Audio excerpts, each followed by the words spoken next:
Jaya Radha Madhava Kunja Bihari Madhava Kunja Bihari Jaya Radha Madhava Kunja Bihari Madhava Kunja Bihari Gopi Jana Balabha Girivardhari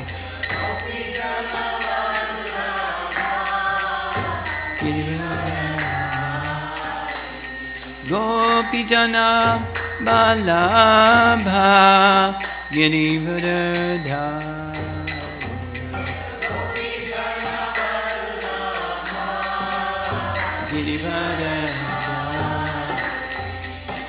Jasodanandana Braja Janaranjana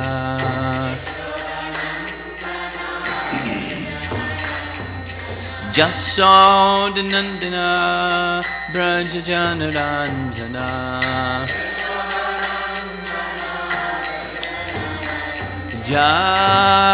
Jamanatira Vanasari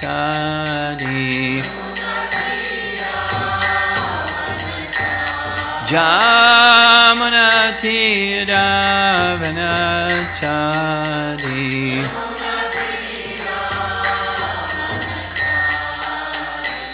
Jaya Radha Madhava Kunja Bihari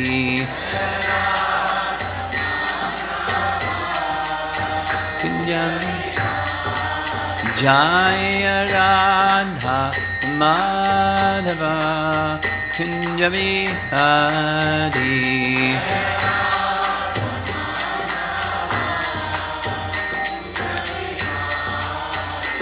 Gopi Jana Balabha Girivardhari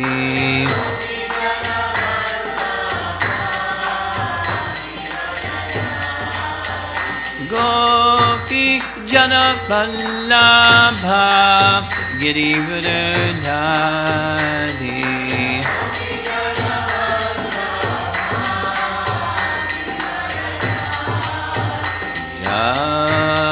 Jasodanandana Braja Janaranjana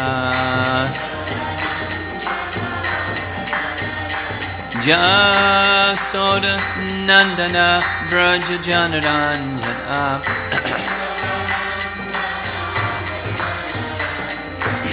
Jamuna Tira Vanachari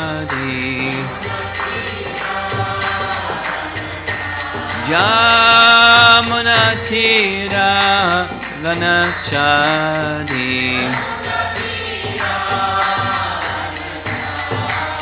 Jaya Radha Madhava Kunja Bihari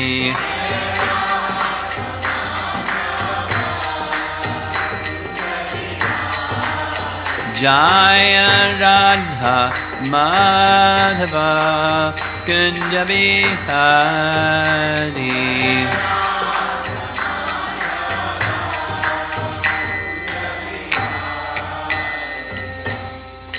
Jaya Vishnupad Paramahamsa Pariviragacharya Astatara Satasi Srimad His Divine Grace A.C. Bhakti Vedanta Swami Srila Prabhupada Ki Ananta Koti Vaishnavrinda Ki Grantaraj Srimad Bhagavatam Ki Gaur Premanandi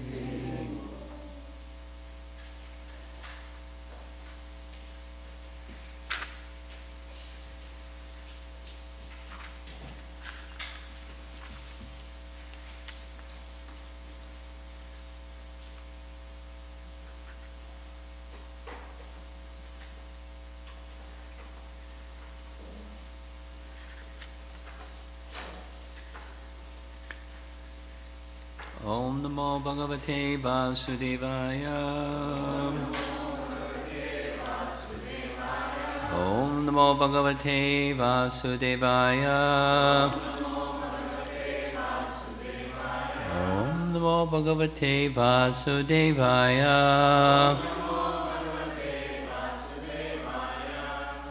I'm going to be reading this morning from Canto 3, Chapter 24, texts 18 and 19.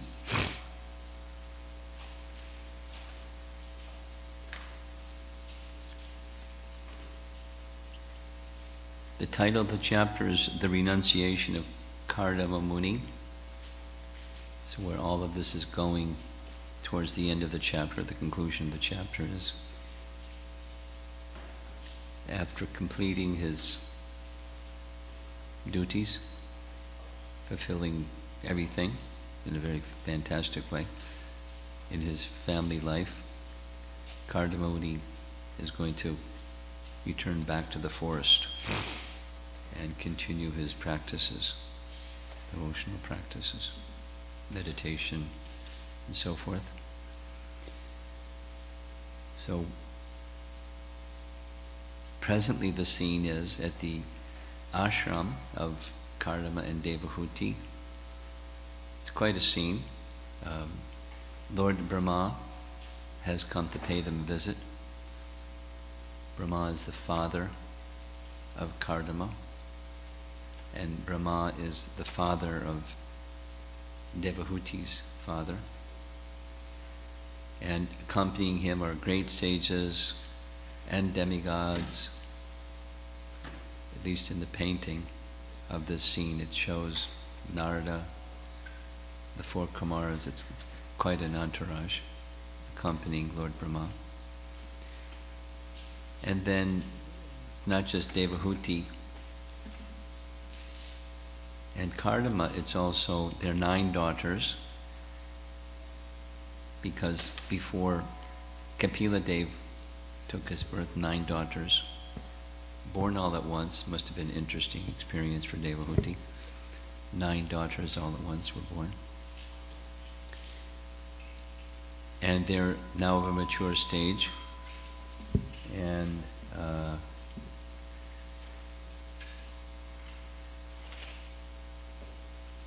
Kapila Dev, just in the beginning parts of this chapter. So the end of the previous chapter, 23, the daughters have been born. Devahuti is expressing profound humility. In this humility, she's expressing, I've just become attached to being an enjoyer of family life. Although for tens of thousands of years she's been living on next to nothing in the forest with her husband, assisting him. Anyway, profound humility, essentially saying, the most important thing I've forgotten, to have the association of a person, oh, so qualified as you, what to speak of as my husband. I've not sought from you the means to achieve liberation. I simply have become entangled in the complexities of family life. And she speaks in that way several verses. That's how 23 ends, Devahuti's lamentation, and then 24 begins. Kardama pacifies her, saying, you're speaking words of humility, but you're an exalted personality, and of course he's capable of doing anything and everything. He's already demonstrated that, but his response is, very soon, within your womb, Lord Vishnu will take shelter. He knows that because Lord Vishnu told him that's what's going to happen before it happened. And he will deliver you by his strong teachings. And Kapila Dev is then within the womb of Devahuti. That's when the scene comes. Lord Brahma comes. He says wonderful things to Kardama about his exalted nature.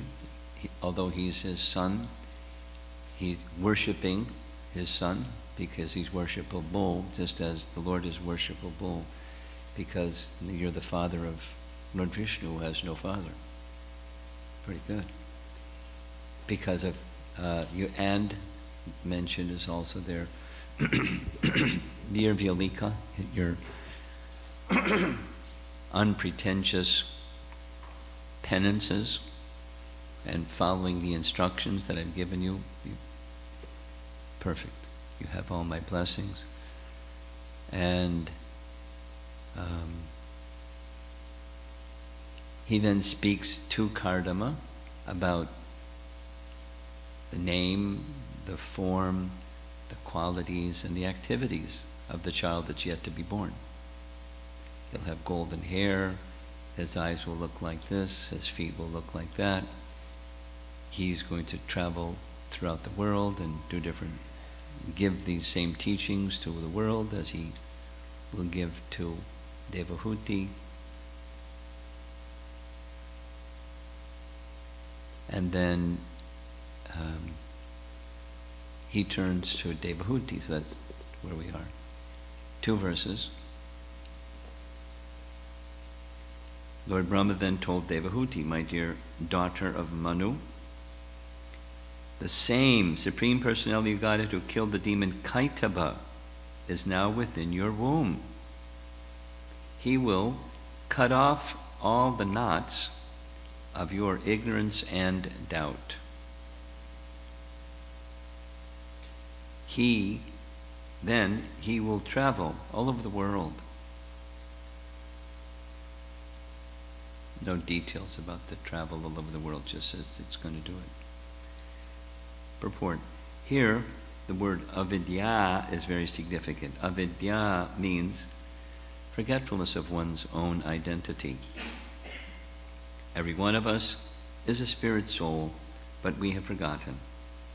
We think, I have this body. This is called avidya.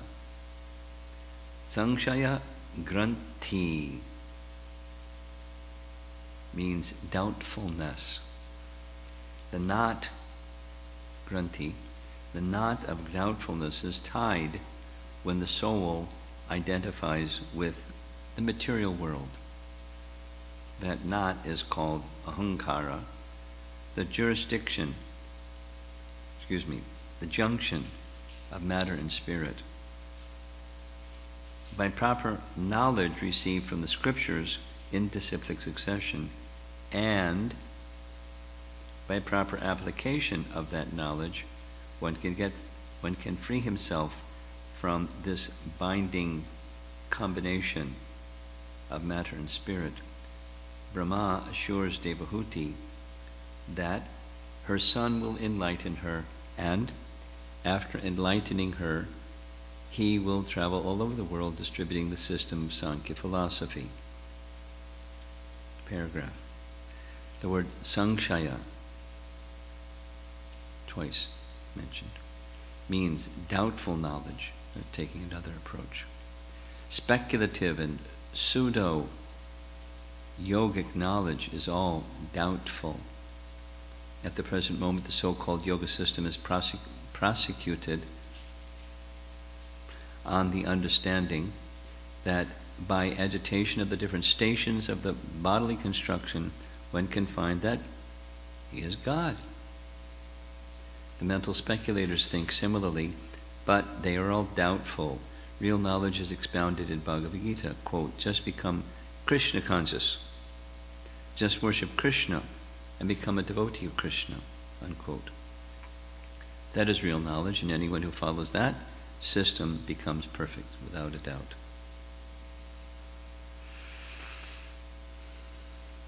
So, avidya samsaya granthi.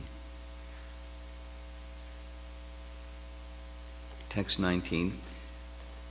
This is only these 2 verses are cited as what he said to Devahuti. Your son will be the head of all perfected souls. He will be approved by the acharyas, expert in disseminating real knowledge, and among the people he will be celebrated by the name Kapila. As the son of Devahuti, he will increase your fame.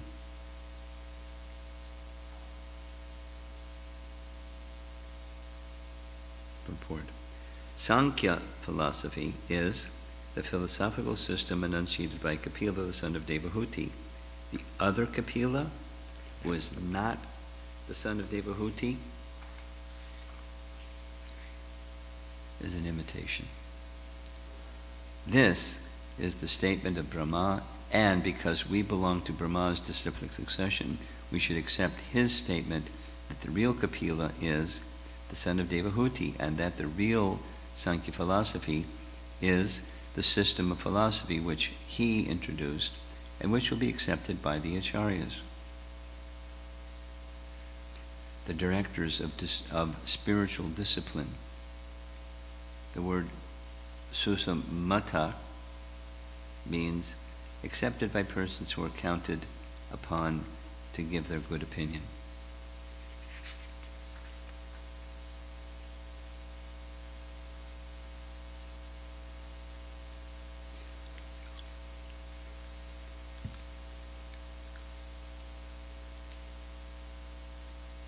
Samsaya granthim is very similar to the language from Canto 1, Chapter 2. Hridaya granthi.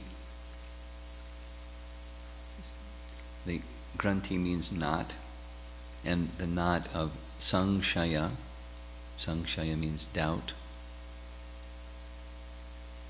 The knot of doubt or doubtfulness is cut. Now,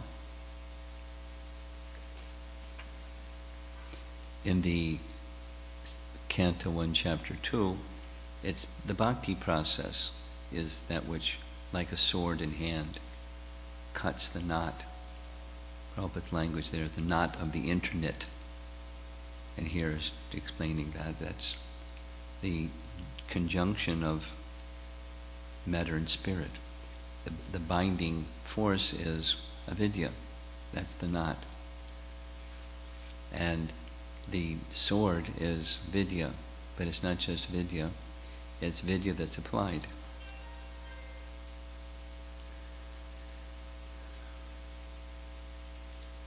Earlier in this section, where it's describing, Brahma is describing what to Kardama, what Kapila will do, he also uses the word vidya. Prabhupada explains, vidya means knowledge received in disciplic succession.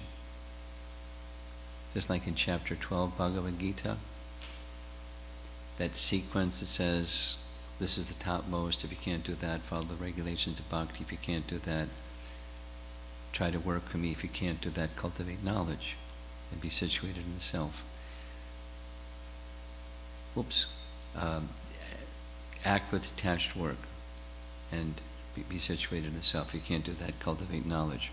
So cultivate knowledge is below renunciation of the fruits of work, but specifically, the cultivation of knowledge doesn't mean you go to a university or something, or read books, become a bookworm. It means receiving knowledge through disciplic succession, and the purpose of that, or the effectiveness of that, is its application, which is here. Prabhupada is twice saying it, application, application, because without application, what will knowledge do? To some degree, to a very limited degree, detachment, but to a very limited degree, because attachment is still going to follow. There's a nice verse in Canto 6, Chapter 2, where Shukadeva Goswami is describing the bhakti process and says it's only by the bhakti process that this knot can be cut, because the other processes, they serve as elevation, but after some time, because of that affinity for matter, again one finds oneself back again. It's incomplete. Something, but incomplete. And in the spiritual marketplace, today. There's lots of cheaters, and there's lots of things that are incomplete. Systems that indicate to one there's... Could someone close that door? There is higher consciousness. There's a plane of higher consciousness.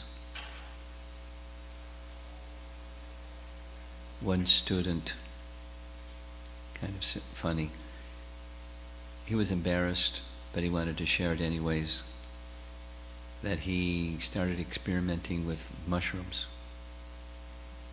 And certain kind of mushroom grown in a certain way, da-da-da-da-da-da, and voila, there's higher consciousness.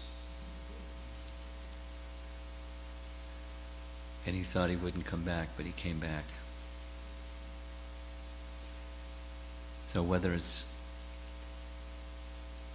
yoga, meditation, using what Prabhupada is, exercising parts of the body so you become God, without knowledge in disciplic succession, there's some kind of... Obviously he went searching for whatever he was looking for, higher consciousness, in a way that a person that doesn't have proper guidance would do.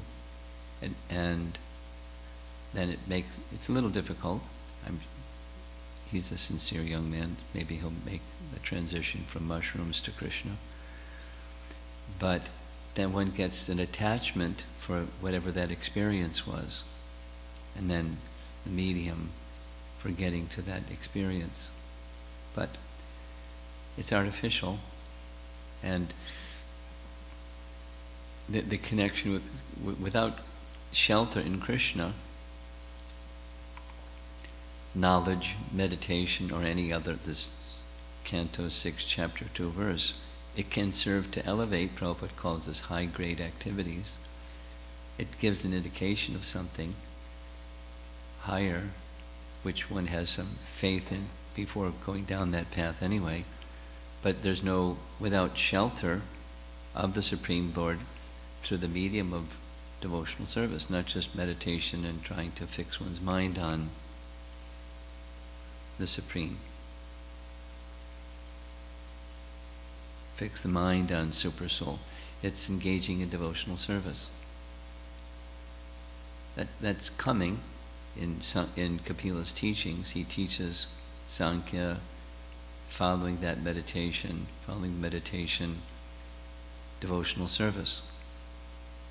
His teaching is devotional service, although the emphasis, what's accredited to him, is Sankhya. The purpose of Sankhya is ultimately pure devotional service. Meditate on what? If it's Satya Yuga, meditation, dhyayate, on what? So Sankhya helps one to understand what, and also the cut, the misidentification not with what we're not, what misconception of life is. Krishna does the same in Bhagavad Gita, Kapila does the same in his teachings, and Devahuti is informed by Brahma, as she was informed by her husband. Kapila Dev is going to assist you. So, samsaya granthi, avidya samsaya granthi. These words are similar, but obviously they're not identical because they're different words. Avidya is ignorance. Prabhupada, in the language, is almost, accepting false ego. It's ignorant to accept false ego, but here we are. Accepting this connection between the soul and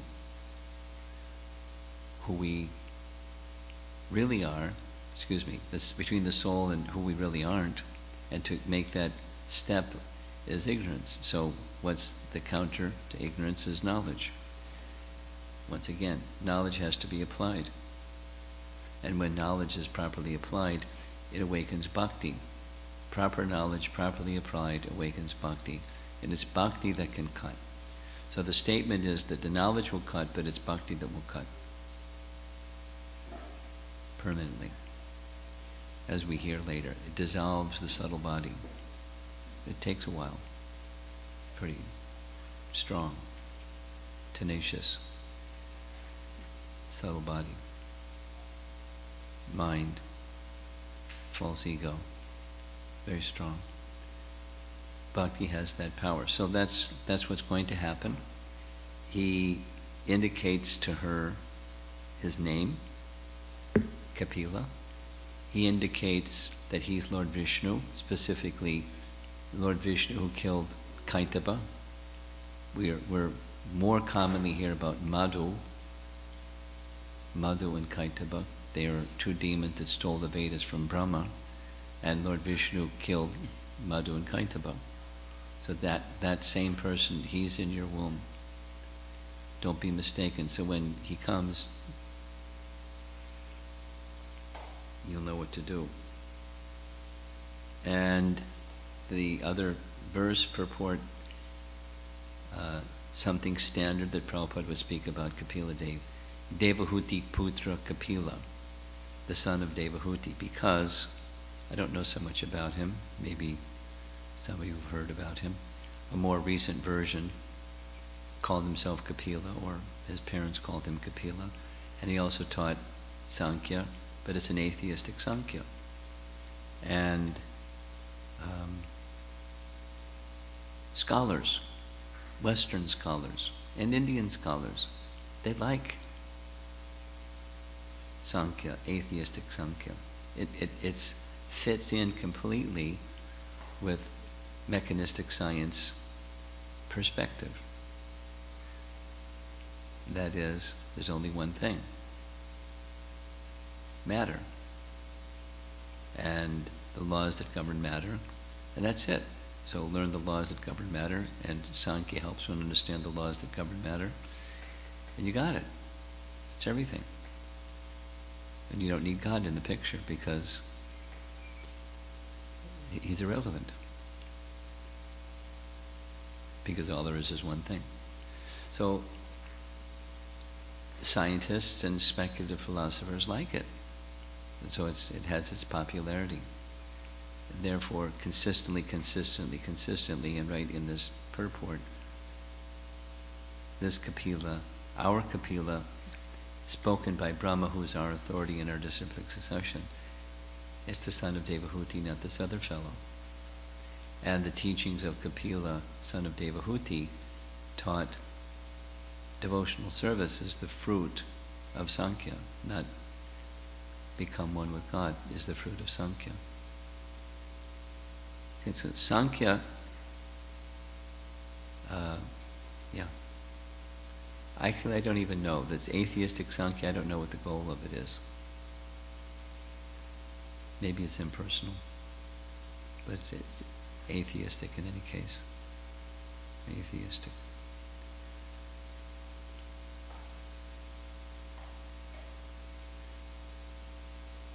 Just some appreciation, two things. Prabhupada was preparing his reader for dangers on the spiritual path that we had no idea they were even out there. Atheist Kapila, never heard of the fellow. But at some point, I'm sure we're going to run into it. That hit the internet, and it'll be what people talk about because they like it. No God. Matter and the laws governing matter. And another is that Prabhupada is not pointing to himself, but Lord Brahma, his son Kardama Muni, and Kapila Dev are all doing the same thing that Prabhupada did. He doesn't draw attention to himself. He's the servant, or the instrument of the predecessor acharyas and great personalities and the personality of Godhead.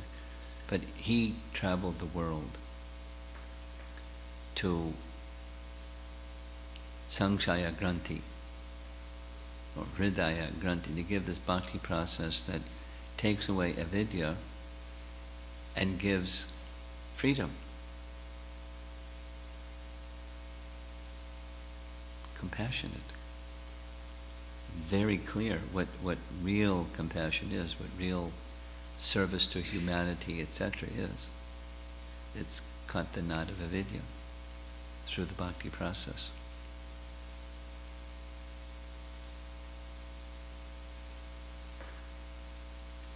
Without the anecdotal stories, Prabhupada declared that was his mission, is to remind people of who they really are, because they've forgotten.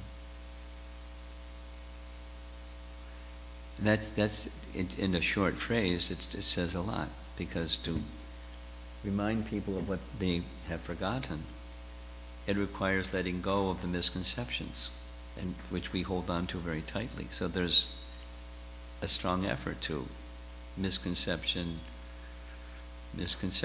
again and again, and just keep cutting. And then awakening bhakti by the various methods of awakening bhakti.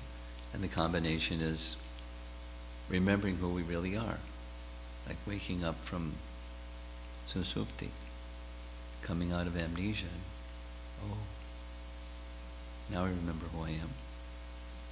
It takes a while. But that's what he was administering.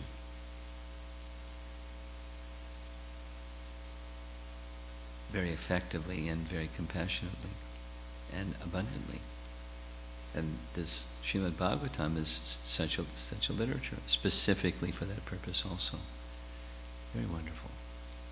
What a magnanimous gift giver to the world that he didn't even know, but he knew the circumstance and was compassionate, sacrificed everything for that purpose. Teaching people who they really are, in a simple phrase.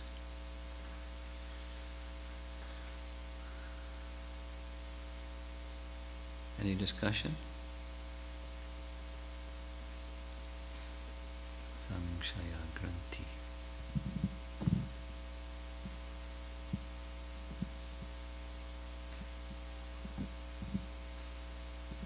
Anyone? Well, there's discussion. Hang on. Maharaj, we don't hear much about Kapila Dev besides Srimad Bhagavatam. Where else can we get some references? Well, I did a little bit of research. I have a little PowerPoint presentation on Kapila. Because, so there's not a lot, but one place, a major place, is Laghu Bhagavatamrita. Laghu Bhagavatamrita is a book by Rupa Goswami that primarily focuses on the answer to one of the 6 questions. That is, the forms of the Lord as they appear in this world. And it's, it covers it in different angles. So it's not all in one section, it's in different sections. There's information about Kapila. It's not elaborated, it just makes reference. Who he taught, doesn't say, the circumstance, but who he taught. Bhrigu, Tattatreya, Asuri Brahmana, doesn't sound very nice. But Asuri Brahmana is mentioned in Ramayana, that he went to the court of King Janaka and he gave the teachings of Kapila Dev to King Janak. So he wasn't like an Asura, that just somehow he got that name. And we hear about Kapila in connection with the descent of the Ganges. The sons of Sagra went to retrieve the horse of Sagra, and they found the horse at Kapila's ashram at the bottom of the universe. So that was one of the places that he spent some time. There's like that description in Ramayana and also in the Bhagavatam. But specifically, when in Laghu Bhagavatamrita, the category of Kapila is, there's two or three things. He's in a category of forms of the Lord that are Vishnu Tattva. They give teachings. There's no information of their consort, and there's very little spoken about them. Those four things. So you want references, there's very little about them. But Rupa Goswami gathered it in Laghu Bhagavatamrita. Guru Maharaj. Yes, sorry. Go ahead. So it took tens of thousands of years for for Devahuti to have Kapila as her son and to be enlightened by him. And considering that, that era or that age, it was, even though it was tens of thousands of years, it was still family life under regulative principles. Sure. Contrasting that with where we are, and we have much shorter lives and so much more in terms of indulgence, in terms of material activities. What are the ramifications for the general populace to be able to overcome that? Because devotees are so fortunate, whereas the non-devotees are not. We don't have Kapila Dev, the general populace I'm talking about. What are the ramifications and the implications for Kali Yuga as it gets worse and worse? Well, your question is one of the 6 questions.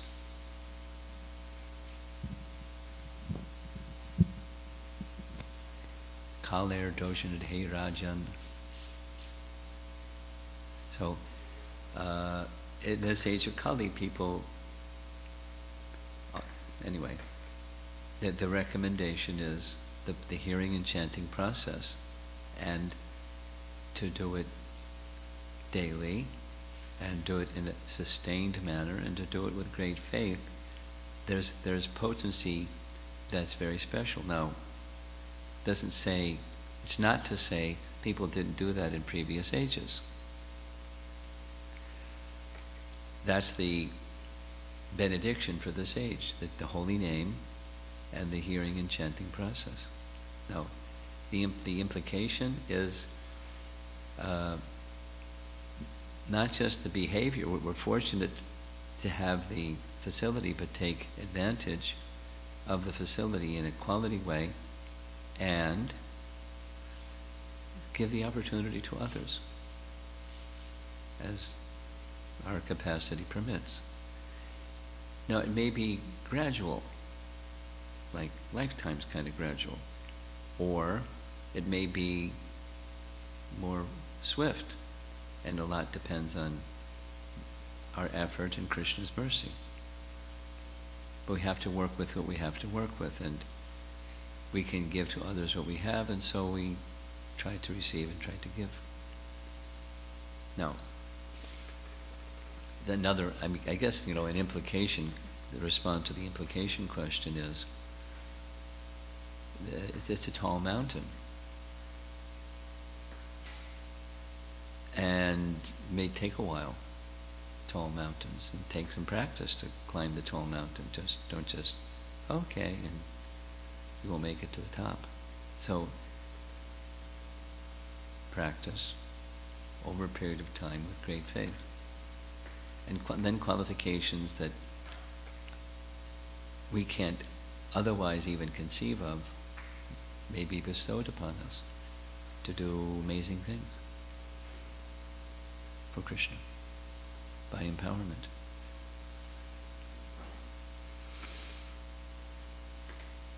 The process is very powerful, and so the implication is,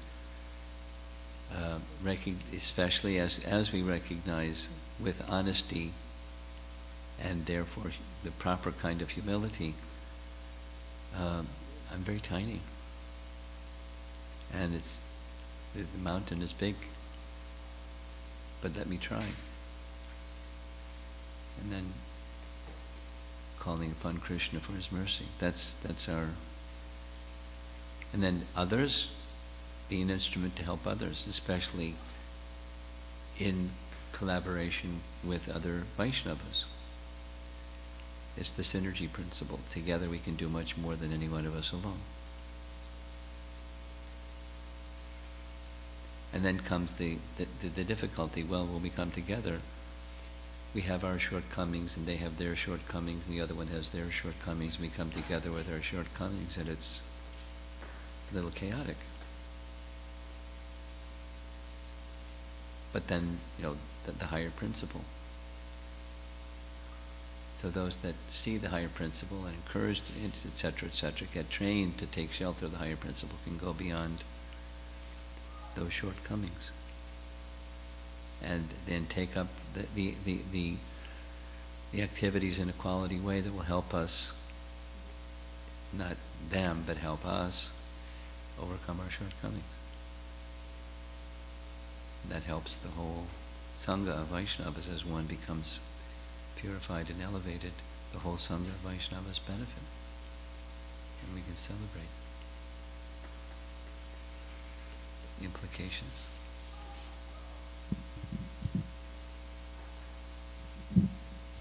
Hare Krishna Maharaj.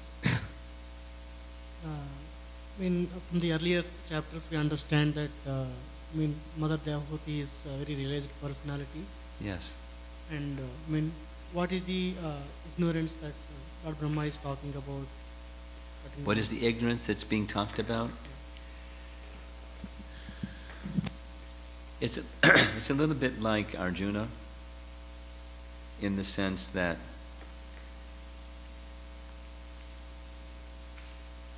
it was arranged by Krishna that Arjuna would get bewildered. And not exactly the same, because it's not exactly that Devahuti is bewildered. But she's speaking that way, she's feeling that way. It's not cute. She's feeling that way. And so through Devahuti, Kapila Deva is teaching. And that means Kapila Deva is teaching the world just like through teaching Arjuna, Krishna was teaching the world. And here we have it. So that kind of a vidya. The Krishna created kind, not that, she fell into Maya kind.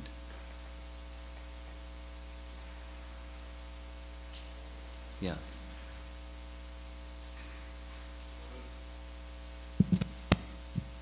Maharaj, the differentiation of the Shaivite and Vishnuite, is this some kind of groupism that developed as Kali Yuga progressed, or is it some bona fide thing? And how to guide somebody who calls themselves as a Shaivite? What was the first part of your question? I couldn't follow. The group. I see there's two, and then what was your question? Is it some kind of groupism that developed, Hinduism is not a bona fide terminology. It developed something like people who they call, okay. Yeah, something like that. Is it some kind of groupism that developed as Kali Yuga progressed, people calling themselves as Shaivites, Vishnuites, and all that? Or is it something bona fide? I don't know if it's either.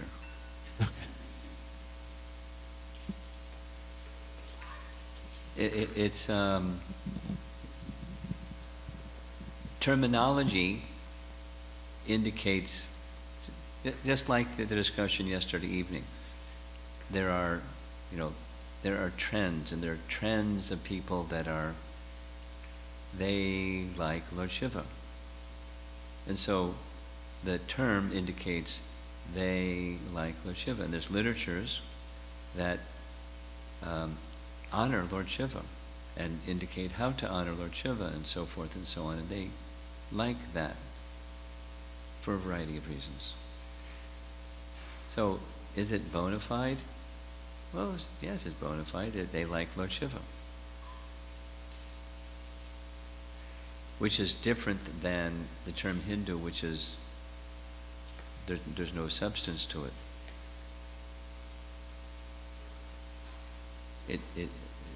Anyway, without going there, you know what the term means. It's people who are living on the other side of the Sindhu River. That's the Hindus. So, and follow the Vedas, and persons that follow the Vedas, there are various categories, or using your term, groups, that follow the Vedas. And there's subgroups of those groups. Some want elevation to the heavenly planets. Some have their favorite heavenly planet. Some say all planets are the same. Anyway, and then impersonalism and accepting monotheism, worshipping nature, worshipping ghosts, worshipping, modes of nature. The variegatedness is all over the place. And that's people that follow the Vedas, that group of people on the other side of the Sindhu River.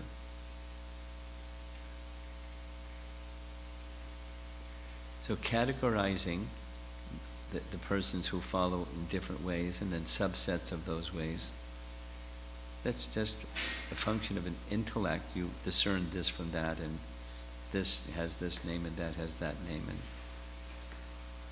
not exactly not bona fide or bona fide, it's just categorization.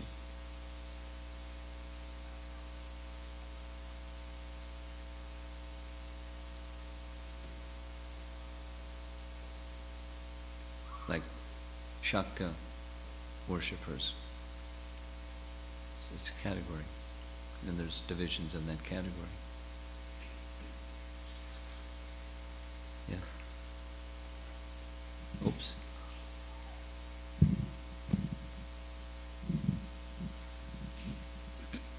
Hare Krishna Guru Maharaj. Regarding that knot of the doubtfulness, with the process of chanting and hearing, do we experience the knot being loosened gradually? Or Well, you should answer that question yourself.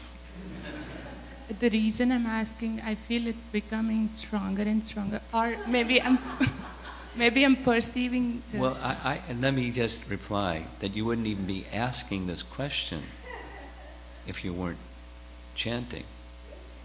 You wouldn't even understand what's going on if you weren't chanting. Now, you may become more aware that that's there through chanting and the cultivation of knowledge. Using Vedic language, you can then see pots and plates. You can see, what's around you and what's within you better as a result of. And that's a step in the direction of removal. Because without even recognizing the pots and plates, what are you going to do? You stumble around in darkness. All right?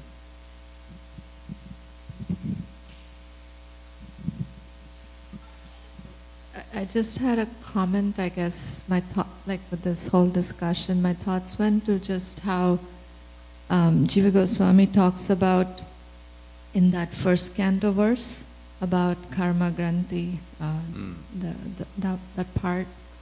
He speaks about the doubts at 3 levels, and he says like the doubts about the existence of absolute truth and the possibility of attaining him, that can be removed by hearing.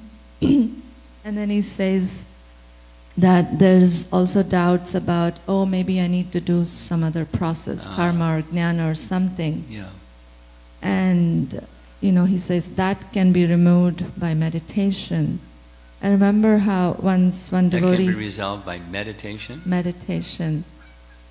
And like one time, one devotee went to Prabhupada and he said, oh, maybe I should really be realizing Brahman or something. And Prabhupada's response was, have you been chanting your rounds, 16 rounds, attentively? And so that's like for us, I guess, like that meditation. Mm-hmm. And then there's doubts also about personal disqualification. And he says that can be completely removed only when we see the Lord. So I just nice. thought to share in this context, even like her question about it seems like it's just increasing or something, and then sometimes devotees go through these phases. Well, I myself have gone through those phases where we feel like, oh, maybe I should do this healing or that yoga or that something, some karma jnana process. But when one is really practicing the process attentively with sincerity, then those kind of doubts can actually be removed. So if you wanted to comment further on that, Guru Maharaj. Well, as you were speaking, connected to not having full faith, which is a doubt, or generates doubts, not having full faith. Again, Jiva Goswami comments about King Nriga. He was a bhakta, and he wanted to see Krishna, and he got to see Krishna. But he had one foot in two different boats. He also felt, well, maybe I should do some acts of piety because that'll help my bhakti. So he did this program of giving away cows to a massive number of cows. Now, there's nothing wrong with giving charity to brahmanas. The Vaishnavas certainly can do that. But his intention was, it will augment my bhakti just in case. Without simply, he could have done the same activity with full faith in bhakti. This will be pleasing to Krishna. Krishna loves the brahmanas, and so I want to serve the brahmanas, so Krishna will be pleased. It was with another intention, so he had a little problem as a result. And Jiva Goswami's analysis was that was the anartha, not having full faith. It was similar to this first canto, chapter 2 discussion. Subtle.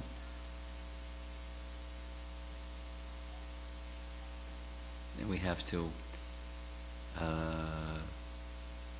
introspect and recalibrate according. And if we don't, the full effect will not come. The full effect potential is there. Just refining and refining is important.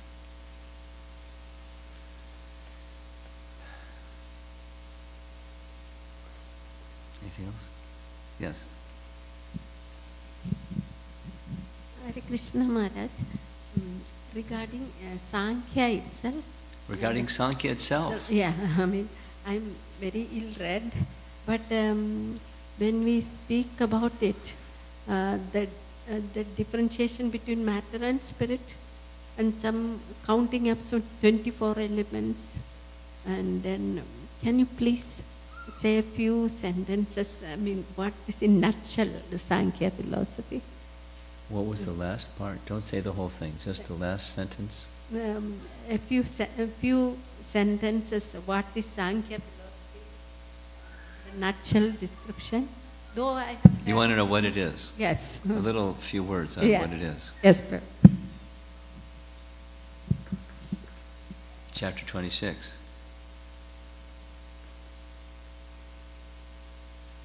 It's the Sankhya philosophy section of Kapila's teachings, and it's really intricate.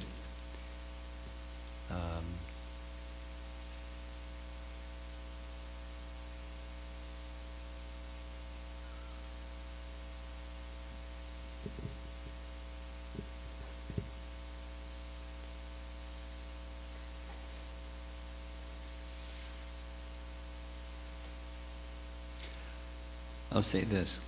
Although matter is called Krishna's bina prakriti, a separated energy, in another sense, it's not an absolute sense of separated, it's his energy, and it exists and rests upon him. And so, in Sankhya philosophy, there's this very elaborate, from subtle to more gross, to more gross, to more gross, to more gross, to more gross, to more gross. And then the combination of all of them makes the cosmos, or at least the ingredients for the cosmos, which then Brahma assembles because he knows how to assemble it. but there's cause and effect that then becomes the cause of another effect, and so forth. And it's connected to the source, the energetic. So Sankhya is recognizing the energetic connections with the energy, using the energy for its higher intended purpose. One intended purpose is living entities will have a chance to be in Maya, to try to become the enjoyer of Prakriti, and here is Prakriti, without any recognition of, due to ignorance, avidya, without recognition of the source and the controlling influence of that source. The Sankhya makes it very clear that the details of the unfolding of the elements and the connection of those elements with their higher purpose. Because once all the, at the end of that chapter, 26, here's all the elements. In just two verses, Kapila then says, and one should meditate on Vishnu, because he's the controller of that. And then, and while meditating upon Vishnu, one should engage in his service. You know, that requires some unpacking, but that's what Sankhya philosophy is. It's the, you can say, Sambandha Gyan, it's the substantive description of the relation of all things with the source of emanation, that when it's understood properly and you act upon it, then you meditate upon the source of those elements and engage in devotional service to the source of those elements, using those elements properly, acknowledging their source and their purpose. Srila Prabhupada ki jai.